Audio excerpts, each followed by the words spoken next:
To your knowledge, did you know about him offering substances to people to stay and work longer? Yep.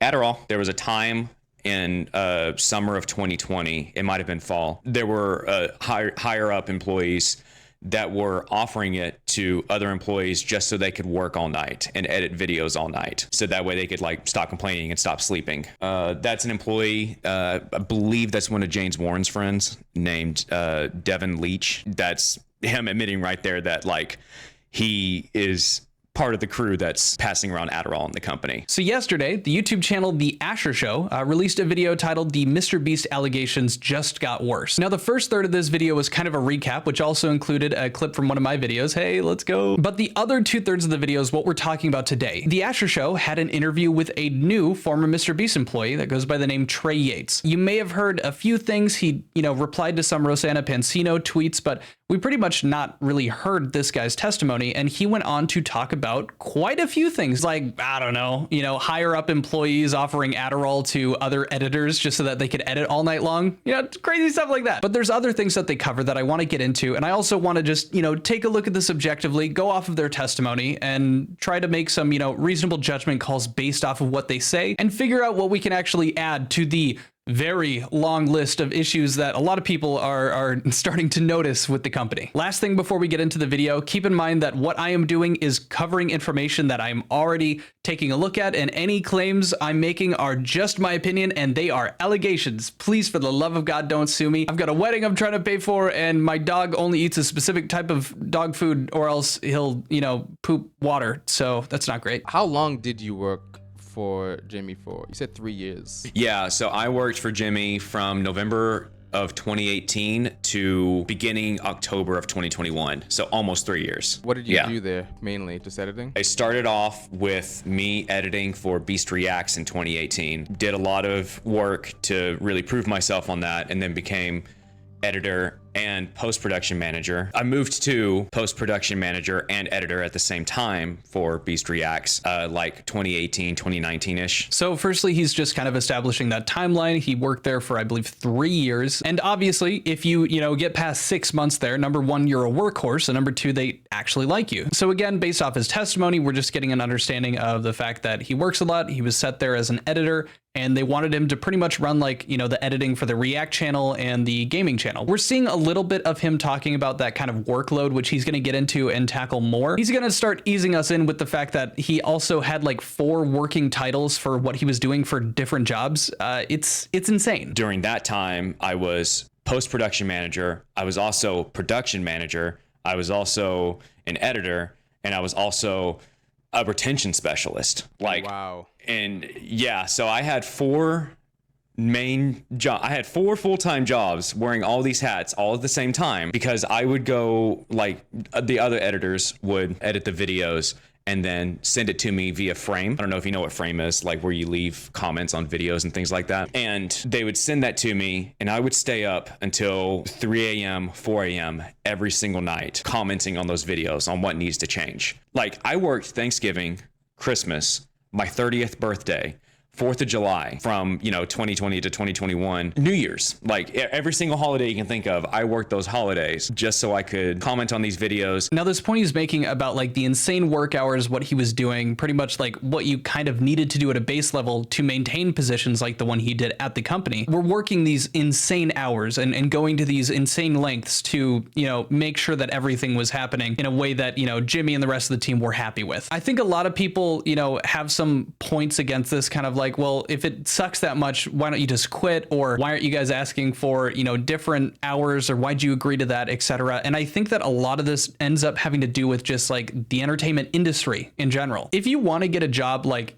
content creation, like editing, things like that. If you want like a salary, to get that reliable pay, you have to work a gig like this. And so the MrBeast company and other, big entertainment industry companies like Warner Brothers, for instance, are idolized by people that want a career in this field. And so when the entire industry is looked at as like this golden goose and you get the opportunity to work there, the creatives in this industry are desperate to have these jobs. And it's a simple supply and demand. If people are this willing to do this much time worked these many hours to get these jobs, to get to be a part of something like this, what makes you think that you aren't replaceable? There are, 100 people begging and pleading to get the position that you have. And as soon as you don't give the company exactly what they want, goodbye. They've got so many people that are willing to do this that, may not have a familial obligation. Maybe all of them, died in a house fire, and now they have all the time in the world to devote to this because they were fed this idea of this dream job working at, the best YouTube channel in the world. Just do your job. Don't report it to Jimmy because Jimmy doesn't care.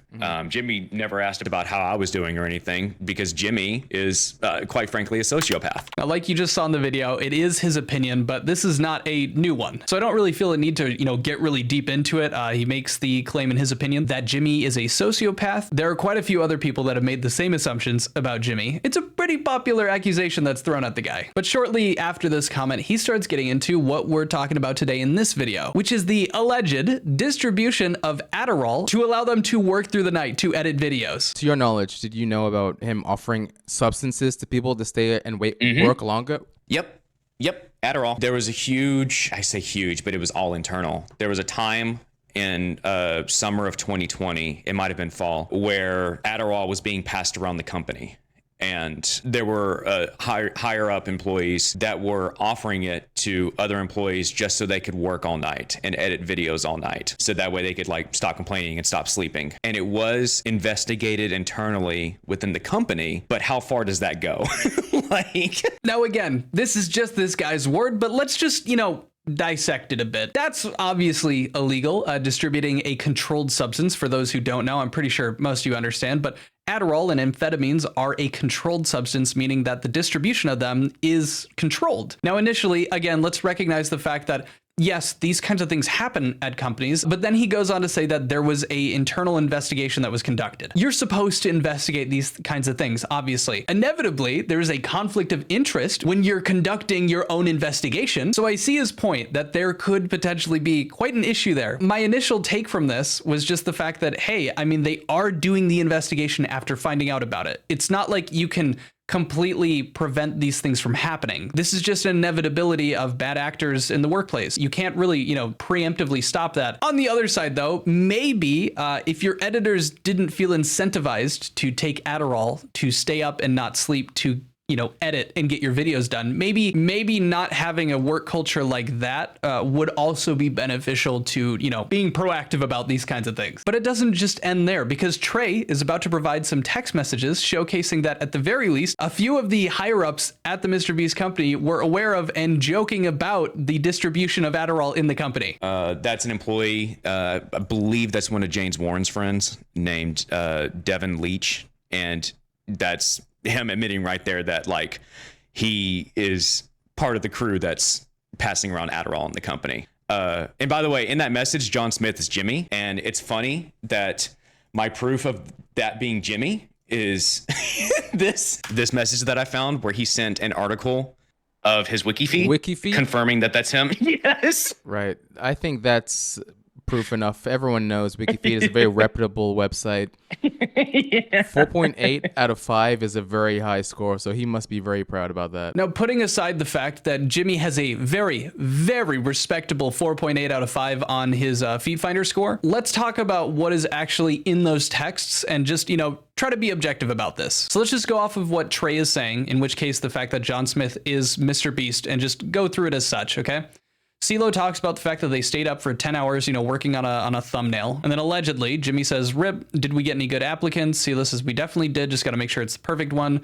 Jimmy says, "Gotcha." And then Devin says, "CeeLo needs to join the Superhuman Adderall Task Force Delta team." And then Jimmy responds, "CeeLo on Adderall would be nuts." And then CeeLo laughing. Devin says, "Lol, 4:30 a.m. 2 days later, all the thumbs for the next 3 years ready. Anybody know why my dog is levitating?" They're joking back and forth, and then at the very end, CeeLo most definitely does not need Adderall. CeeLo needs a sleep schedule or just sleep. So here's the thing. We understand that they're cracking jokes. We recognize the fact that they know that CeeLo was up for, 10 hours working on a thumbnail for, the channel. And they're joking back and forth about a way that would help people, stay up at night. I've heard this kind of joke before. That's not indicative of people being being like, yes, we are passing around controlled substances to help people not go to sleep and edit more. It doesn't directly implicate them as, you know, being like that. But would you actually expect Jimmy or any of these people that are doing it to just incriminate themselves over text? That's also insane. Now, the thing that for me kind of, you know, sparks a bit of curiosity in regard to the person that he's saying maybe, you know, passing this stuff out or implicating himself is the response to the joking. So we've got, you know, pretty much the other three people, Jimmy, CeeLo, and Devin, kind of, you know, joking about CeeLo using the Adderall, including CeeLo. But then at the very end, I believe this is Trey, says CeeLo most definitely does not need Adderall. CeeLo needs a sleep schedule or just sleep. I'm only going so far to say that this is interesting because where my head goes is everyone seems to be joking about it comfortably, but the fact that Trey doesn't find it funny or doesn't find it to just be a joke that this is ridiculous, he doesn't jump on that train. And in my head, that may add more credibility to the fact that that was indeed what was happening, that this individual Devin that Trey pointed out was actually, you know, part of distributing this Adderall, is that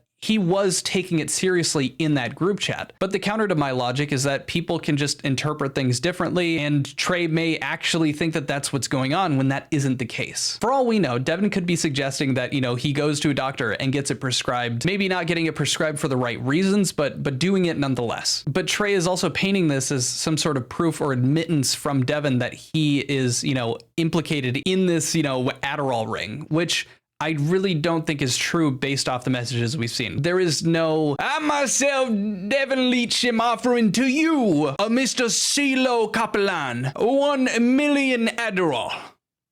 I'm offering it to you on behalf of the MrBeast company. I am an old Southern tycoon owner for oil, I guess. I don't know what this bit is. I'm sorry. But that's not what he was doing. It's not this, you know, he is not blatantly saying anything. And if we're just taking the text message as if it were truth, which again is just a photo of a group chat, we can't make that assumption based off what they said, in my humble, inexperienced opinion. One time during a Discord call during one of the gaming sessions, he mentioned that someone was acting very autistic, and I remember calling him out on that because I have autism. Whenever I did call him out on that, he just whenever I called him out on that, he just like shut down and didn't say anything.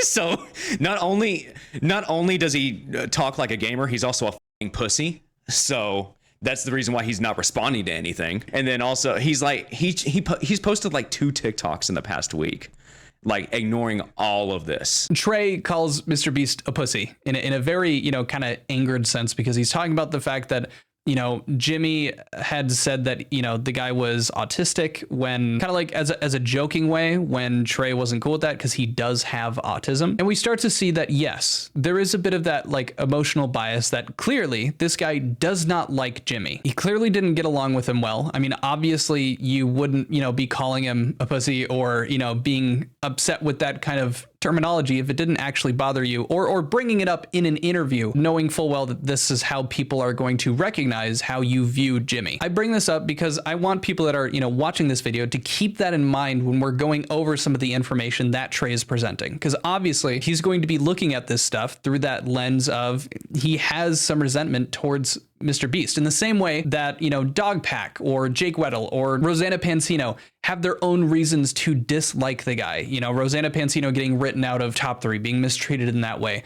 Dogpack, you know, was fired from the company, didn't, you know, super enjoy it. Jake Weddle, you know, going through the isolation chamber torture thing and just, you know, butting heads with Jimmy constantly. All these things are levied against these people that have come out and spoken up, because it can come off as just, you know, a disgruntled employee just trying to get back at their employer. I think that that is a very valid criticism. And where I think that criticism ends is when we start getting information or evidence that is, you know, either corroborated multiple times by multiple different people, or there's some evidence that's just out there, like Dogpack talking about the illegal lotteries, or, you know, the faking of videos, or, you know, the CGI use that, you know, Jimmy was outright denying on Twitter. These small things that obviously are just, you know, kind of little minnows compared to the larger implications and, you know, the hiring practices, which we're not trying to get into, but making sure that we recognize what we can find that is useful regardless of these people's biases versus what is, you know, going to be tainted by that fact. Which is why I pointed out that Trey was like, hey, this guy's admitting that, you know, he's a part of this Adderall distribution ring, when that wasn't directly the case based off of the information. And I think that that is in part either playing with the fact that, he knows for certain. And I think that his perception is partly affected by this bias and this, clear spite and resentment that he has for Jimmy. The first time that they recorded it, they didn't vet the FBI agent talent properly. And it ended up that guy was a psychopath and like bumped into the car that Ava and Chandler and all the other talent were in and like made them drive off the road and crash. He bumped to the back of their car and made them crash. I don't know if it was into a ditch. I don't know if it was into a tree, but they crashed the car. It got to the point where they had to stop recording, and then they decided that they were going to go separate ways with the FBI agent, but not before the FBI agent said that he used to be in the war in Afghanistan. He said that he got PTSD about the war from that video. And then also that actually being at the war in Afghanistan was actually fun. That is horrifying that they can't even do, good enough vetting of the people that they're working with, that they end up letting someone like this who said Afghanistan was fun, who potentially could have at least seriously injured, or worse comes to worse, he crashes into them, they roll the car and somebody like dies. And I wanted to show you guys this specific moment that he shares. There's a lot of, just kind of like a back and forth talking about things that had already been said in regard to like Ava, things like that. But then he goes on to say this when he's asked about if there's any other like new info that he has. And I think this is really important to kind of viewing what Trey has said and understanding a bit of like his kind of motive when he's sharing the information that he has so far. Was there anything else that probably you didn't see that was talked about that you might have known about? That's a very hard question because it's like, my heart says yes, probably. But I don't have any proof right now of like, not even any stories off the top of my head, because I would have to go back to all those messages, like all those messages from early 2020 and look through and see any of those things that I saw. I don't want the story to be shifted away from the culture of MrBeast and what Jimmy promotes within the company, how he wants the culture to be. It's a small thing, but he makes it clear that he wants there to be a focus on what he's bringing up, which is specifically in regard to the work culture of the company, which is a point that has been talked about and more deeply, looked into as of recent in regard to, everything that's been unfolding. And for me personally, making a decision like that, or at least voicing the fact that that is your goal, it gives me at least a bit more trust in, what he's bringing up and why he's bringing it up. It kind of pulls away a bit more from this, selfish, spite or resentment towards, just Jimmy specifically or people specifically. It shows me that he's looking to add more information, detail, and perspective to what's already being looked into. He's not trying to start something on his own. He's not trying to, create a ton of, just drama just for the sake of, getting more attention to himself. He's just seemingly trying to clarify or add more information from his own personal experience about the culture and why it's bad. And personally for me, that's earned the guy a few brownie points. Let's just say that, okay? He also alleges, funnily enough, that the start of that, edgy humor that exists in the workplace started with Ava. A lot of the edgy type of content and a lot of the edgy cringeworthy humor started with Ava. Like, she sent a bunch of messages that probably shouldn't have been sent in a work group chat. What I'm saying and coming out with, I hope that the people that I contacted and others will also have the courage to also come up, even anonymously, because there are some people who don't even want to say anything anonymously because they're scared that everything can be traced back to them. He kind of takes a bit of time talking about the fact that, he's happy that people are coming forward, and the fact that other people have come forward is kind of the reason that he himself ended up stepping up to talk about his experiences, because he knows that they're true and therefore could avoid legal repercussion because he's saying the truth. It's not defamation to be honest about the situation. Now, I do want to touch on this last part as well in their interview where Trey is talking about why he got laid off, because I think that that's pretty important to understanding, somebody's motives, especially when they're making points and claims against their former employer. Now I'll go ahead and tell you this story, the reason why I was laid off. Like I told you at the beginning of this, I worked every single night. I worked holidays. I missed my niece being born. Like, I wanted to be back in Texas to go see my new niece. Right. Mid 2021, I decided that I was like, I hate it in Greenville, North Carolina. That's another thing. The place where they live sucks. The hustle culture I wasn't really vibing with because I grew up on comedy. Whenever I started working with MrBeast, I didn't even know who the fuck he was. I was just doing it for like credibility and a paycheck, really. I decided I was going to move back to Texas, and I even called Jimmy and I said, is it okay if I do all of my work remotely and go back to Texas and live there while still working for you? And he said, yes, sure.